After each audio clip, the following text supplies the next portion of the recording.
The road was empty except for the slow drift of dust lifting under the heat.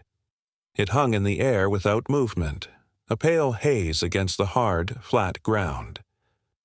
From somewhere beyond the roadside scrub came a sound so thin it almost disappeared in the stillness. A cry, high and strained, then another, breaking unevenly. The stranger stopped mid-step. His eyes searched the line of thorny brush that clung to the edges of the road. For a moment, there was nothing but the windless quiet. Then the shape emerged. It was small, low to the ground, each step dragging against the dirt. The dog's coat was a patchwork of dust and wiry fur, its ribs pressing sharp beneath the skin. The limp in its front leg threw its balance off, making the movement jerky, unsure. The cries continued, but softer now, each one breaking in the throat. The man stood still, letting the space between them settle. There was no sound of vehicles, no other movement for miles, only the animal, the dust, and the dry hum of the afternoon heat. The dog paused a few paces away, its head lowered, sides lifting and falling in shallow rhythm. Its tail hung loose, motionless, the posture uncertain, but not fleeing. The man shifted his weight slightly, lowering himself to one knee. He made no move forward, only watched, his hand loose at his side. The air smelled of dry earth and old grass. Somewhere far off, a grasshopper clicked. The dog's ears flicked once, but its eyes stayed fixed on him. Dark and guarded. A slow step forward sent a ripple through the dust. The dog's paw dragged for a second before finding the ground again. Its mouth opened briefly as if to pant, but no sound came this time. The man's hand lifted, palm open and low. He spoke once, the words soft and even. A murmur carried no further than the few feet between them. "It's okay," he said, almost as if testing the air. The dog's head lifted a fraction, nose twitching. It took another step, then stopped, shifting its weight on the uninjured leg. In the stillness, the man could see the fine tremor in its flank, the quick rise and fall of breath. He stayed where he was, knees bent, hand still offered. The distance closed by inches, dust rising in small clouds from each careful step. When the dog stopped again, they were close enough that he could see the fine lines of mud on its paws, dried into ridges. A small burr clung to the fur on its side, moving slightly with each breath. It blinked once, then lowered its head, the ribs lifting as it drew in a slow, uneven breath. The man remained silent, letting the moment stretch. The only sound now was the faint rasp of air in the dog's throat, quieter than before. They stayed like that, a fragile balance between need and caution. The road beyond was still empty, the horizon trembling faintly in the heat. A single leaf turned in the breeze from the scrub, brushing against the dry stems. The man did not move to close the last space. The dog would have to choose, and for now, in the heat and dust, the choice was not yet made. The man lowered himself slowly, the weight of his movement settling into the dust. One knee touched the ground, his body angled so he seemed smaller, less of a shape to be feared. His hand extended, palm open and steady, the skin catching the muted light. The other hand held a half-filled bottle of water, the surface trembling faintly with the heat that pressed down from above. The dog's gaze flicked between the two, its head tilting slightly as if measuring the space it would have to cross. The ribs beneath its thin coat shifted with each breath, the skin drawn tight over bone.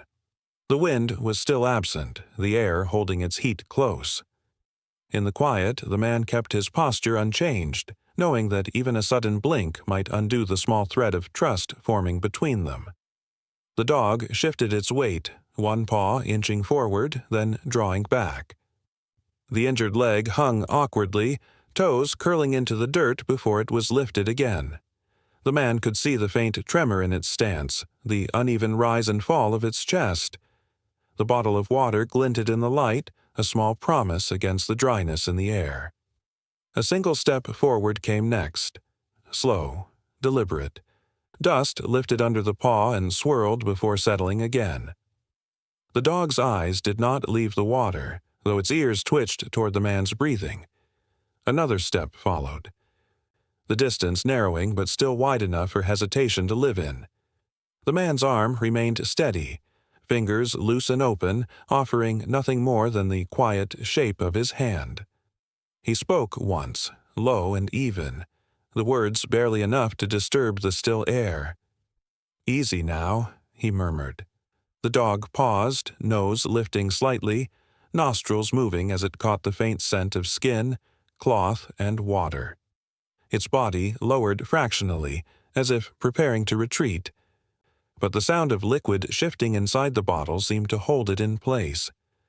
The man turned the bottle gently, letting a small trickle run over the lip and into the dust. Dark spots appeared where the ground drank it in. The dog's gaze dropped to the damp earth, and after a moment it moved closer, driven by a need greater than fear. When it stopped again, they were close enough that the man could see the cracked texture along its muzzle, the fine flecks of dirt clinging there. The dog's breathing was shallow but steady, its eyes darting once to the man's face before returning to the water. Slowly, he poured another thin stream, this time letting it collect in the curve of his palm. The dog hesitated only a moment before lowering its head, its tongue rough and quick against the offered water. The contact was brief, just enough to taste, before it pulled back, ears still angled slightly away in caution. The man stayed still, his palm open and wet, waiting for the decision to come again. The dog stepped forward once more, this time without the pause, and drank until the small pool was gone. A faint line of damp fur ran down its chin. It licked once, then stood looking at him, the space between them no longer defined by dust and distance, but by a tentative understanding. The man let the bottle rest against the ground and kept his hand low, the moment too fragile to push further. The heat pressed in around them. Yet in that narrow stretch of space, the air felt different, lighter, as if something in it had begun to shift.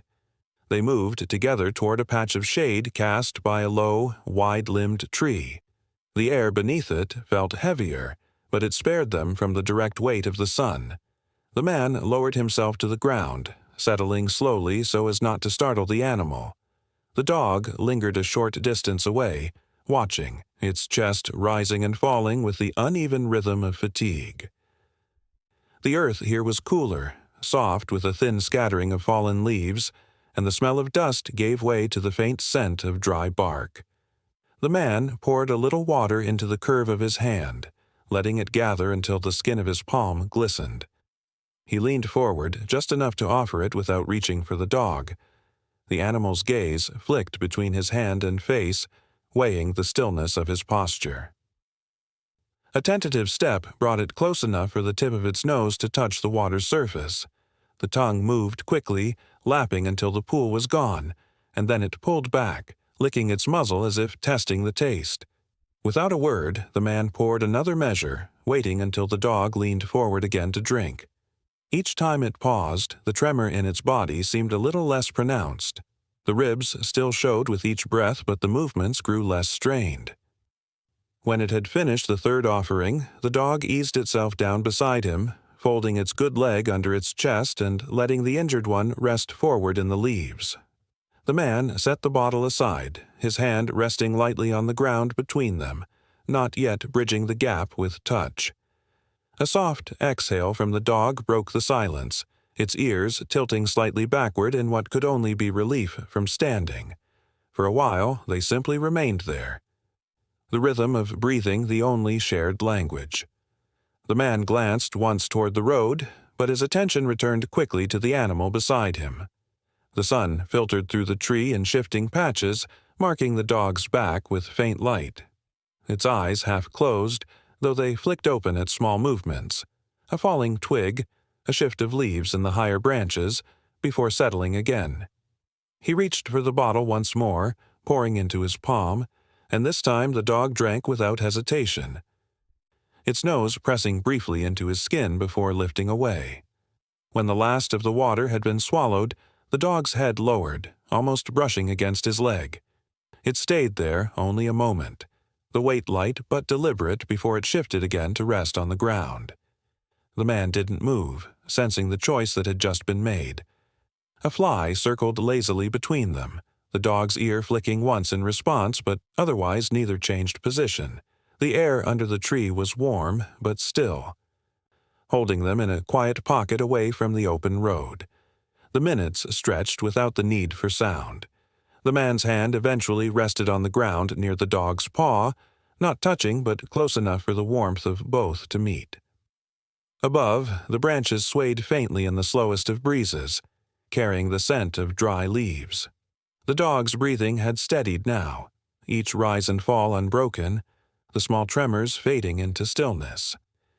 In that shaded space, the urgency of the road seemed far away, replaced by the simple truth of two beings sharing what little they had until the heat began to ease.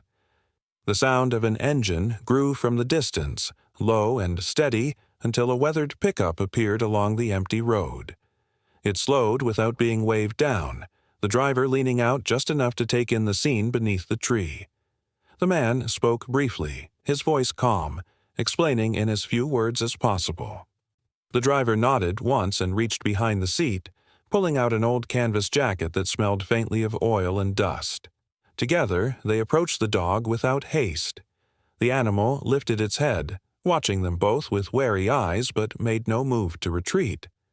Its body seemed too tired for flight, the injured leg held slightly away from the ground. The man crouched again, murmuring something low, the tone steady and even. He eased the jacket around the dog's thin frame, the fabric folding gently over the sharp lines of ribs. The dog's ears flicked, but it stayed still, allowing the unfamiliar touch. The driver stepped forward, and between them they lifted the animal carefully, each supporting as much weight as they could to avoid strain on the injured limb.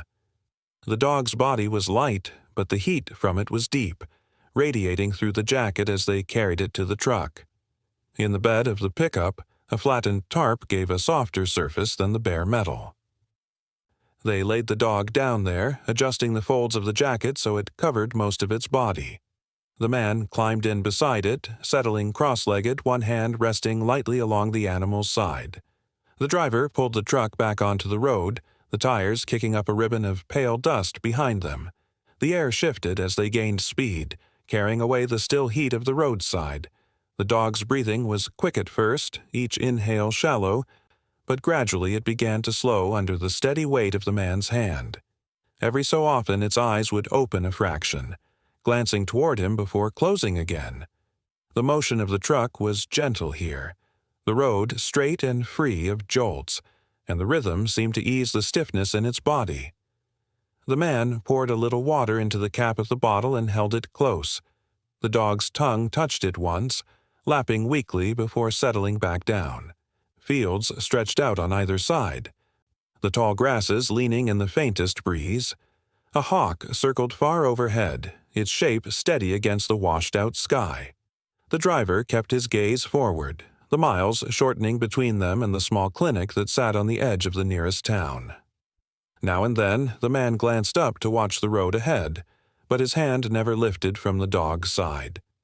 The warmth beneath his palm was a quiet reassurance that it was still with him, still breathing evenly.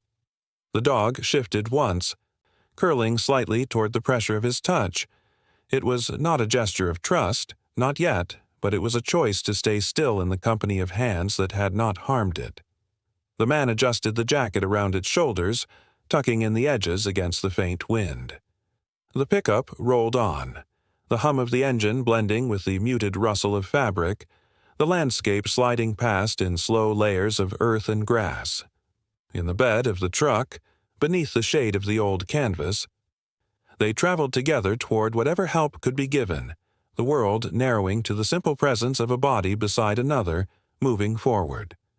The mornings in the rescue yard were cool, the air carrying the faint scent of damp soil from the night before.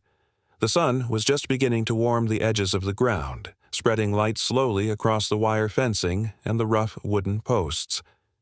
The man stood near the gate, not calling out, simply waiting as the dogs moved in loose circles within the enclosure. Some pressed against the fence for attention, others lingered in shaded corners, their eyes half closed in the quiet.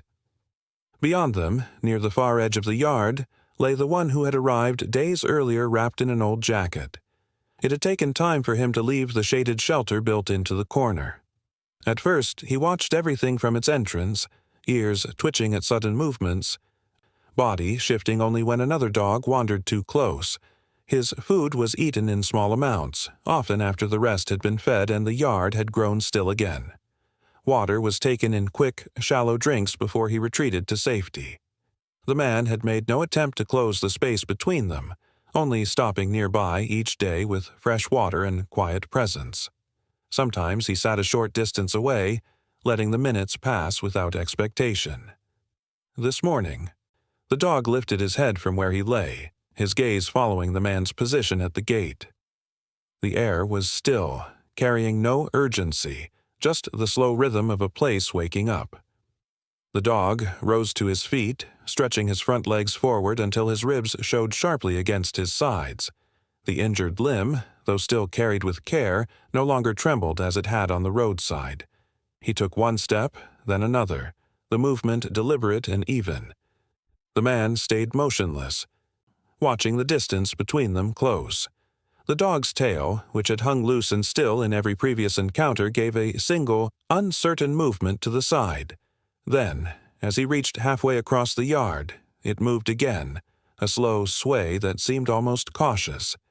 His ears shifted forward, his head lifting a fraction higher, and his pace became steadier. The sound of his paws against the packed soil was soft, but it filled the space between them in a way the man had not yet heard. When he reached the man, the dog stopped just close enough that the hem of the man's jacket brushed his shoulder. The tail moved again, a small rhythm that matched the rise and fall of his breath. The man's hand lowered, resting lightly against the dog's back without pressing. No words came at first, only the weight of the moment as the dog stood still under the touch. Then, almost as if to mark the change, the man spoke quietly. "There you are," he said, his voice low and even. The dog's head lowered slightly, the movement subtle but deliberate, and for a moment neither moved. Around them, the yard carried on. The shuffle of paws in the dust, a single bark in the distance, the creak of the gate in the breeze. Yet within that small space between man and animal, something unspoken had shifted. The tail kept moving, not quick, not eager, but steady. It was enough. The man stepped back, letting the dog remain where he chose. The sun had reached the far fence now, its light catching in the strands of wire. A wind passed through the yard, carrying with it the smell of grass from beyond the rescue walls. The dog's gaze followed it for a moment before returning to the man. In the quiet warmth of that morning, the first steps toward trust had been taken, and the air between them felt different, lighter, as if the weight that had once filled it had begun to lift.